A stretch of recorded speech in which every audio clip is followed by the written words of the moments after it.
Gradient of scalar function of position है ना, gradient of scalar function.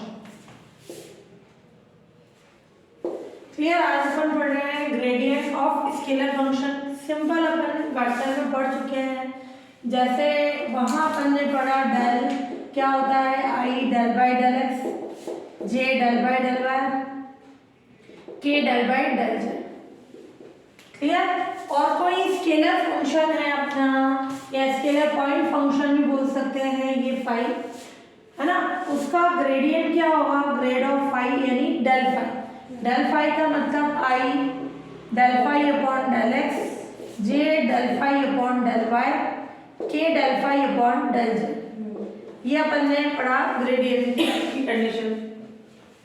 फिर अब अपन यहाँ ले, जब इसी को अपन टेंसर में लेंगे तो ये क्या होगा, ये फाई फंक्शन डिपेंड करेगा y1 y2 y3 पे। यहाँ x y z पे डिपेंड करता है, यहाँ y1 y2 y3 पे डिपेंड करेगा। तो grade of phi, grade of phi का मतलब यहाँ i j k की जगह क्या आ जाएगा, इवन। ये even del upon del y1 है ना, ये बदल डेल ऑफ फाई। डेल का मतलब ये ऑपरेटर होगा। क्लियर? इस पे कुछ बुक्स पे वेक्टर लगा रखा है, बट ये वेक्टर नहीं होता है क्योंकि ये वेक्टर की कुछ कंडीशन को सेटिस्फाई नहीं करता। डेल डॉट फाई और फाई डॉट डेल करे वो इक्वल नहीं होगा। इसमें ये इसका डिफरेंशियल करेगा वेक्टर की फॉर्म में है ना, ये वेक्टर ये इसका डिफरेंशियल करेगा, ये इसका करेगा ही नहीं। तो वेक्टर प्रोडक्ट जो अपन बोलते हैं डॉट प्रोडक्ट वेक्टर्स के लिए, वो क्या होता है, कम्यूटेटिव। तो इसलिए कुछ बुक्स में डेल पे वेक्टर लगा रखा है, वो गलत है। तो यहाँ अपने टेंसर की फॉर्म में ये E1 del upon del y1, E2 del upon del y2, E3 del upon del y3 और ये 5। क्लियर? तो क्या कंडीशन होगी, E1 phi upon del y1, E2 del phi upon del y2, E3 del phi upon del y3। Clear? ये condition आ गई। और इससे अपन क्या लिख सकते हैं शॉर्ट फॉर्म में, अगर अपन इंडेक्स की फॉर्म में लिख रहे हैं तो del phi upon del y। यहाँ कोई वेक्टर का नोटेशन नहीं होगा कि मैं E1 E2 E3 लिखूं, ये लिखे या फाई कॉमा आई, ये ग्रेड की कंडीशन होगी। कैसे? जैसे यहाँ अपन कंडीशन लेते हैं, ध्यान से देखना, जो यहाँ अपन ने लिया कि जैसे मैंने वेक्टर ए लिखा तो क्या आया अपने A1 E1 A2 E2 A3 E3। Clear? तो उस कंडीशन में अपन ने इसको क्या लिखा था, इसके components A1 A2 A3, short form में अपन ने AI लिखा। तो यूं नहीं कि अपन बोले कि इस पे E1 E2 E3 में कंपोनेंट्स की फॉर्म कि इस एक्स एक्सिस यानी y1 की डायरेक्शन में क्या कंपोनेंट है, del phi upon del y, del phi upon del y2, del phi upon del y3।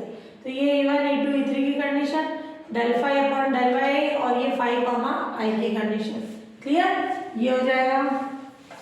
तो ये हो गया अपना ग्रेड का फॉर्मूला कि अगर कोई फाई स्केलर पॉइंट फंक्शन है उसका ग्रेडियंट क्या हो जाएगा, del phi upon del y या फाई कॉमा आई की कंडीशन। क्लियर? ये ग्रेड ऑफ फाई की कंडीशन हो जाएगी। फिर हम पढ़ लें इसमें divergence of a vector function.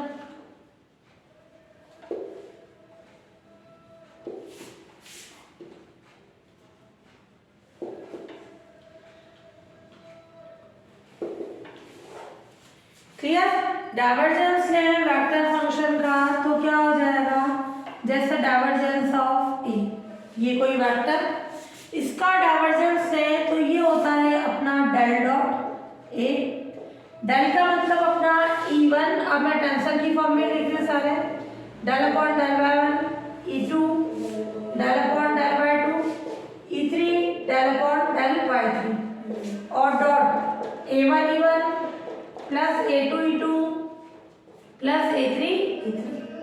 Clear, ये कंडीशन आ गई, ये डॉट प्रोडक्ट की कंडीशन।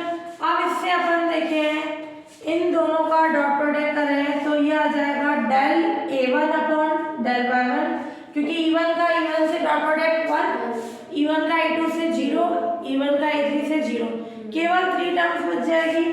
ऐसे ही del A2 upon del Y2, del A3 upon del Y3। Clear, तो इस कंडीशन में A1 A2 A3 ये इंडेक्स है, तो इस इंडेक्स के कारण तो आया AI। और जब नीचे पार्शियल डिफरेंशिएशन होता है, जैसे इसमें y1 y2 y3 के रेस्पेक्ट में पार्शियल डिफरेंशियल हुआ, तो ये कॉमा लगा के अपन क्या लगा देंगे, I पार्शियल डिफरेंशियल के लिए कॉमा लग जाता है, तो AI comma I same index बनेगा, 1 है तो 1, 2 है तो 2, 3 है तो 3। तो ये फॉर्मूला हो गया divergence of A equals to AI comma I की कंडीशन। तो किसी भी वेक्टर का डाइवर्जेंस लेना है कि इस फॉर्म में आ जाएगा।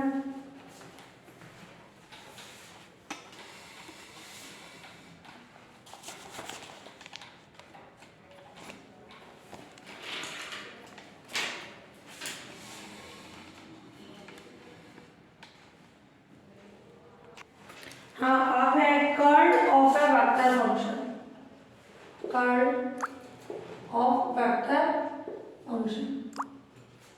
यहाँ अपन ने ग्रेडियंट हमेशा स्केलर का होगा, डाइवर्जेंट वेक्टर का होगा, और कर्ल भी कैसा होगा, वेक्टर का होगा। तो ये जैसे देखें curl of A del cross A, del cross A का मतलब ये E1 E2 E3, ये डेल के components del upon del Y1 upon del Y2 del upon del Y3, और ये A1 A2 A3। क्लियर, ये कंडीशन आ गई।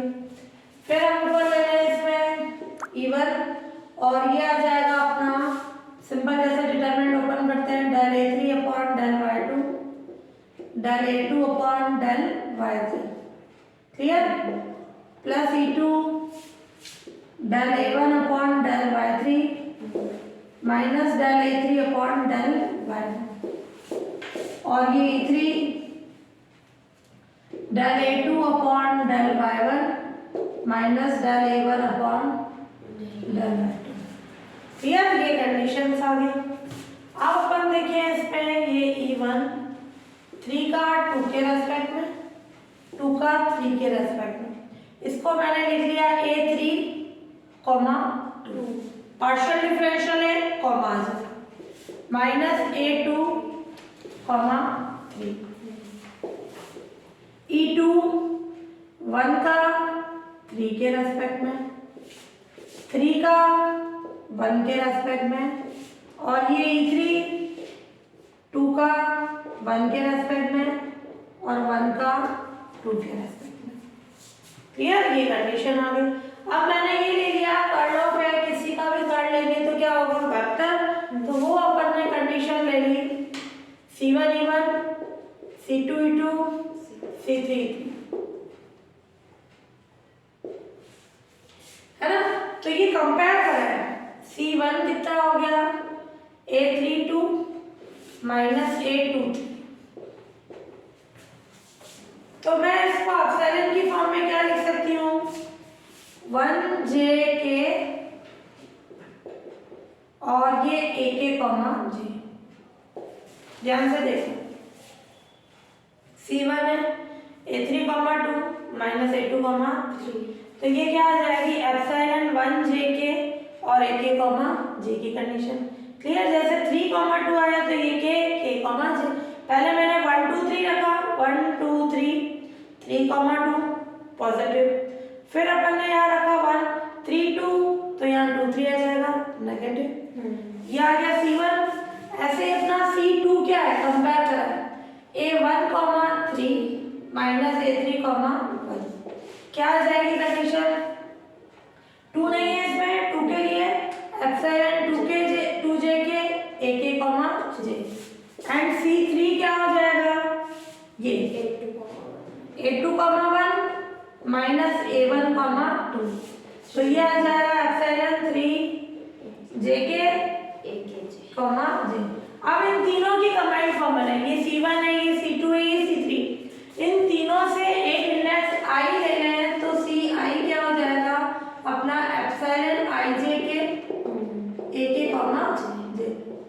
क्लियर? तो कभी भी कोई वेक्टर बन रहा है उसको अपन कंपोनेंट की फॉर्म में लेकर, जैसे ये C बना तो C की कंपोनेंट आ गई, इसलिए यहाँ IJ के नहीं आता है।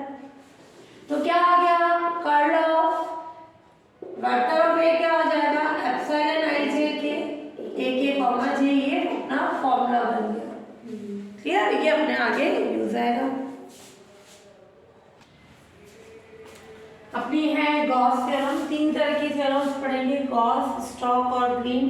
इनका प्रूफ भी आता है, पहले अपन कॉन्सेप्ट समझ लेते हैं। क्लियर? इससे रिलेटेड कुछ क्वेश्चंस करके फिर अपन इनका प्रूफ करेंगे।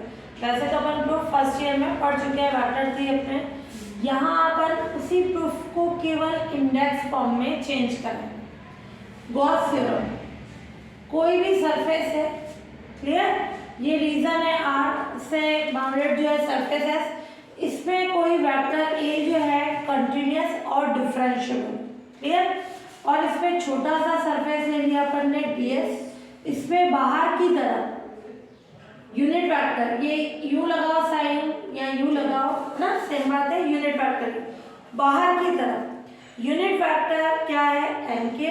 तो गॉस डाइवर्जेंस थ्योरम बोलती है, या गॉस थ्योरम भी बोल सकते हो, या इसको डाइवर्जेंस थ्योरम भी बोलते हैं, कि ये सरफेस से किस में चेंज कर देगी रीजन में। रीजन के लिए क्या आ जाएगा वॉल्यूम। क्लियर? तो यहाँ सरफेस की कंडीशन में क्या होगा A डॉट n ds, हमेशा n होना चाहिए और किसी वेक्टर के साथ डॉट प्रोडक्ट होना चाहिए। तो A डॉट n ds वो बन जाएगा इस वेक्टर का डाइवर्जेंस, डाइवर्जेंस ऑफ A, यानी डेल डॉट A की कंडीशन। डाइवर्जेंस कैसे लिखते हैं डेल डॉट A के फॉर्म में। क्लियर? dv। तो हमेशा गॉस थ्योरम क्या करेगी सरफेस को वॉल्यूम में चेंज करेगी। क्लियर? तो गॉस डाइवर्जेंस थ्योरम जो सरफेस है वॉल्यूम में चेंज करेगी। अपन सरफेस के लिए भी इंडिकेशन कर सकते हैं, बट ये लेंथी होता है, इन थ्योरम से इंडिकेशन इजी वे में सॉल्व हो जाता है, तो इसलिए अपन इन थ्योरम्स का यूज करेंगे। तो कभी भी सरफेस है A डॉट n है ds है, तो ये चेंज हो जाएगा डाइवर्जेंस ऑफ A, यानी डेल डॉट A की फॉर्म में, यानी इसको आप इंडेक्स फॉर्म में लिखें। दो का डॉट प्रोडक्ट पढ़ा अपन ने, A डॉट B क्या था, दो वेक्टर्स का डॉट प्रोडक्ट AI B है। क्लियर? तो यहाँ इन दोनों का डॉट प्रोडक्ट क्या हो जाएगा AI NI ds। क्लियर? ये सरफेस यही रीजन में क्या आ जाएगी कंडीशन, जब डाइवर्जेंस ऑफ A अपन ने पढ़ा क्या था AI comma I, AJ comma J कुछ भी लिख सकते हैं, सेम का सेम के रेस्पेक्ट में डिफरेंशियल पार्शियल होगी AI कॉमा I ये dv। तो जो अपन क्वेश्चंस में काम में लेंगे, ये सरफेस से रीजन में चेंज हुआ, और यहाँ जो भी वेक्टर है, यहाँ जो इंडेक्स है I, इसका I के रेस्पेक्ट में डिफरेंशिएशन, AI कॉमा I की कंडीशन। ये तो थी Gauss divergence. Gauss divergence theorem यानी डाइवर्जेंस की फॉर्मूला। अब Stokes theorem. Stokes theorem curve यानी लाइन इंटीग्रल, लाइन इंटीग्रल को वो किस में चेंज करेगा सरफेस में। क्लियर? तो लाइन इंटीग्रल होता है वन डायमेंशन, जैसे ये एक लाइन हो गई यहाँ से यहाँ, इधर से इधर, ये वन डायमेंशन, तो वो सरफेस में चेंज कर देगा। तो क्या आएगी कंडीशन, कोई भी वेक्टर है A, उसका डॉट कराएं अपन dy के साथ, तो A डॉट dy वो चेंज हो जाएगा n, है ना, vector of n dot curl of A ds की कंडीशन। तो vector of n dot curl of A ds, A dot dy कितना हो जाएगा AI dy। क्लियर? ये कर्व की कंडीशन, ये सरफेस, तो दोनों का डॉट प्रोडक्ट करा है तो AI dy की कंडीशन। ये surface n dot curl of A, ये हो जाएगा NI। ध्यान से देखना, ये भी कर्ल एक वेक्टर होता है, जैसे n, मैंने इस कर्ल ऑफ A को D ले लिया, n डॉट D कितना होगा NI di। D अपना क्या था कर्ल ऑफ ए। जब इसको मैं इंडेक्स फॉर्म में लिख रही हूँ यानी कंपोनेंट्स की फॉर्म में लिख रही हूँ तो ये आई है तो इसका कहाँ से स्टार्ट होगा, एप्सिलॉन आई से। मान लो यहाँ जे है तो जे से स्टार्ट होगा, आई बाकी अपने अकॉर्डिंग दो डमी ले लो, ए के कॉमा जे की कंडीशन। तो एन डॉट डी यानी एन आई डी आई और इससे क्या आ जाएगी कंडीशन अपन चेंज कराएंगे तो ये रहा एन आई ये curl of epsilon I J K comma जे। कुल मिला के अगर तुमने यहाँ फर्स्ट इंडेक्स आई लिखा है तो ये आई से स्टार्ट होगा, एम लिखा है तो एम से स्टार्ट होगा। तो ये स्टोक्स थ्योरम क्या करेगी, अपने जो ये कर्व की कंडीशन है उसको सरफेस में चेंज कर दी। कर्व यानी लाइन इंटीग्रल उससे सरफेस में चेंज हो गया। तो ए आई डी आई यानी इसका अपन क्या करेंगे, एक तो एन आई आएगा और इसका curl epsilon I J K comma J D S की कंडीशन। फिर है ग्रीन्स थ्योरम। ग्रीन थ्योरम क्या करेगी, ये region del A dot del B plus A del square B D B की कंडीशन है ना। ये सरफेस है, सरफेस को वॉल्यूम में चेंज करेगी। तो क्या आएगा ध्यान से देखना, ये सरफेस है a del b dot n d s. वैसे कर्व से भी सरफेस में चेंज करती है, अपन सरफेस से वॉल्यूम में चेंज करा रहे हैं, ये भी कर्व से सरफेस में चेंज करती है। तो a del b dot n d s क्या हो जाएगा, ये इस फॉर्म में आ जाएगा। तो इसको हम इंडेक्स फॉर्म में लिखे डेल ए यानी ग्रेडियंट, ग्रेडियंट क्या होता है a comma i dot del b. अगर मैं डेल ए को सी मान लूँ, इसको डी मान लूँ, इसको सी इसको डी, तो कितना आ जाएगा सी आई डी। सी आई का मतलब डेल ऑफ ए तो यानी ए कॉमा आई, इस पे आई इंडेक्स है तो आई आएगा। डी आई का मतलब डी ए था तो बी कॉमा इसी दोनों पे सेम इंडेक्स आ गया। फिर अब अपन ले ए डेल स्क्वायर बी का मतलब इसका दो बार डिफरेंशियल होगा तो ए डेल स्क्वायर यानी लैप्लासियन ऑपरेटर है ना। सेकंड टाइम तक इस पे कैसी कंडीशन आ जाएगी लैप्लासियन की, तो बी कॉमा डबल आई दो बार आई आएगा डीवी।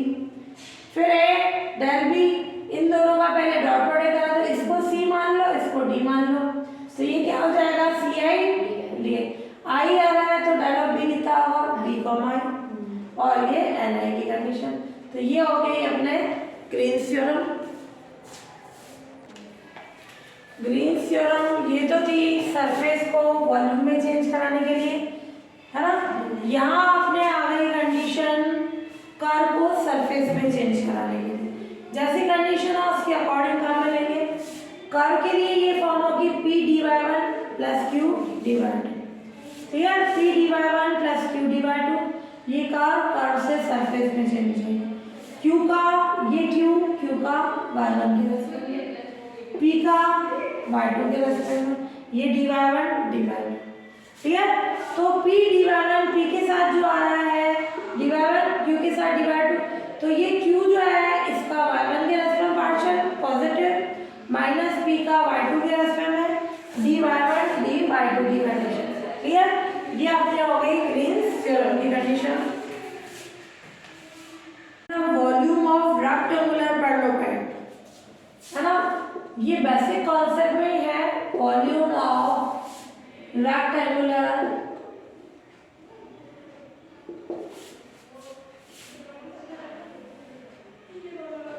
पैरालेलोग्राम। रेक्टेंगुलर का मतलब रेक्टेंगल, क्लियर वो कंडीशन, और पैरालेलोग्राम यानी यहाँ ये कैसा हो गया क्यूबॉइड की कंडीशन, क्लियर। रेक्टेंगल से जो पैरेलल की कंडीशन से बना ये अपना एक क्यूब होता है क्यूबॉइड, ये रेक्टेंगल, क्लियर। ये जो बना अपना क्या हो गया पैरेलल पार्ट हो गया। तो यहाँ अपने इसके वॉल्यूम की कंडीशन थी, ये अपन पढ़ चुके हैं, वैसे कॉन्सेप्ट है। ये वॉल्यूम क्या होता है A dot B cross C, clear. तीन वेक्टर्स हैं, क्लियर। उसकी पैरेलल पार्ट की एजेस है, क्लियर। तो उसके वॉल्यूम की क्या कंडीशन होती है A dot B cross C, तो अपन 12th क्लास में पढ़ चुके। इसी को इंडेक्स फॉर्म में कैसे चेंज कराएंगे, ये हो गया बी ए, इसको मैंने मान लिया डी, बी क्रॉस सी को अपन ने क्या मान लिया डी। जब ये यहाँ लिखना पहले ये डी, जब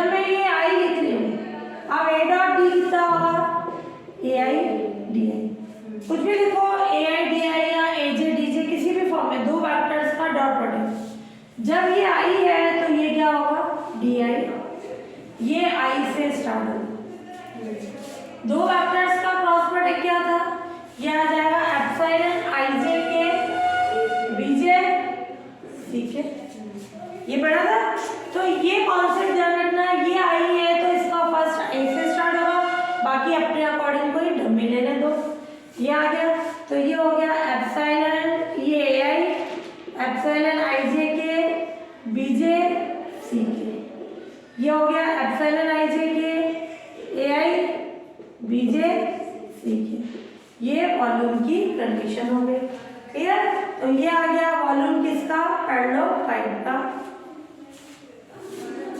ये वेक्टर होगा, स्केलर होगा, ये बी क्रॉस सी वेक्टर, ये वेक्टर का वेक्टर से डॉट प्रोडक्ट करते हैं तो क्या आता है, स्केलर। तो मैंने यहाँ वेक्टर लगा दिया, वो गलत है, ये क्या होगा, स्केलर आता है, क्लियर। इन चीजों का ध्यान रखना, किसी का भी आयतन देखते हैं उसकी कोई डायरेक्शन होती है क्या, नहीं, तो वो हमेशा कैसा होता है, स्केलर।